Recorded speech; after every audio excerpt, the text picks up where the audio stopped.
Yo, KKG, and welcome to Young and Proud Educators, where we speak and do everything education. Guys, if you are going to teach online, I would say you should prioritize personalized learning. It should be prioritized. Remember, all your children, they're not in one space. The other one is in part of the city, the other one is in part of the city. So they're not in one room, but they're in their homes and they're learning on their own. So I would say personalized learning should be prioritized during this time. And then we ask, what is personalized learning? Personalized learning is a learning that is designed according to the students' strength, skills, knowledge, and interest. For us to have our guys work and learn on their own at home, and the best way to do it is make sure that this learning is designed according to their needs.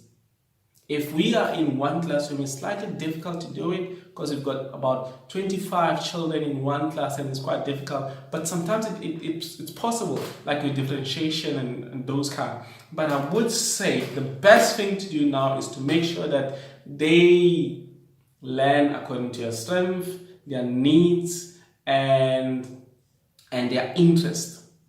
Remember, now they're home. And most parents are not teachers. They have no cooking clue on how to go about teaching math, teaching science, teaching any other language. They have no clue on teaching any of those subjects.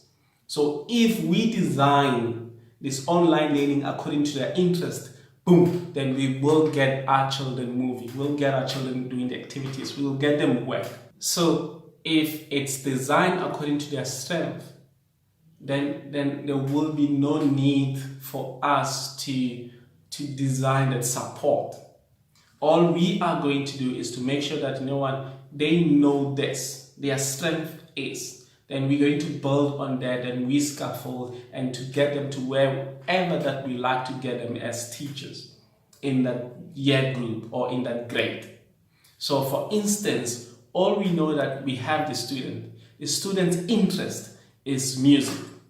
So how are we going to design their learning? It should be around music, because first step, we need to get them want to do it. If it's not whatever of their interest, then they might not want to get going and being in there and learn. They will hesitate. But if they know now, no, it's my interest. It's music, it's dance, it's coding, it's whatever their interest. It's singing. Then once it's there, then we know that's that. Now we're looking at the strength. What is their strength? They love reading, they love writing. Then we start doing that. Then we build on what they know already.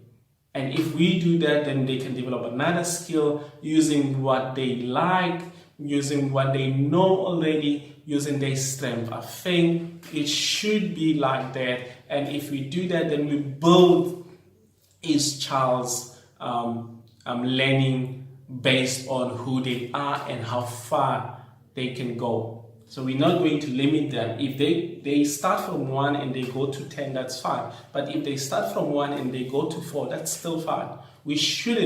I think we shouldn't compare them and say, everyone should start at 1 and you should get to 10. They're different people, extremely different people. So it should be encouraged. Let them keep going. Let them do the work. Encourage them each step of the way by designing their activities, their learning activities based on their strength, based on their interest, based on the needs, based on the skills that they have already. So we can do that to get them going. As such, they will be able to complete the work. They will be able to get up and be excited to do the work. I think what we need to know on what we need to do is we need our children to be excited. We need our children to be happy. Happy.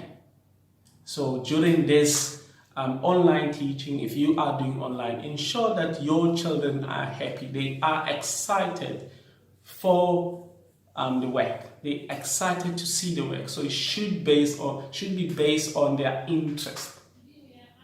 Then in that case, they will do well and they will complete the activities and they will look forward to your next Google Meet. They will look forward to the next activities that you're going to bring.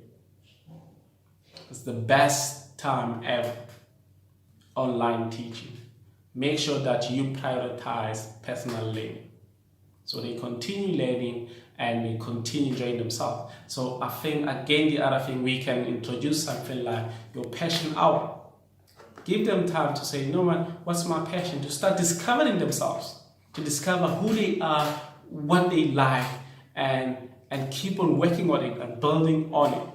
Remember, if we want these guys to master their skill, if we want them to master who they are, we need to give them a lot of time to practice that, to practice. If they love writing, we give them a passion hour. Write about whatever that you want to write about and share your stories. Let's create that space in a Google Classroom, Google Meet Live. Then we get them to speak about their passion, about with their life. And they will prepare and they start discussing with the other guys. And as such, this will be smooth. This will be exciting for both parents, teachers, children, and everybody's involved in this process. It's not going to be easy, but it's going to be lovely if it's personalized. We're all going to flow.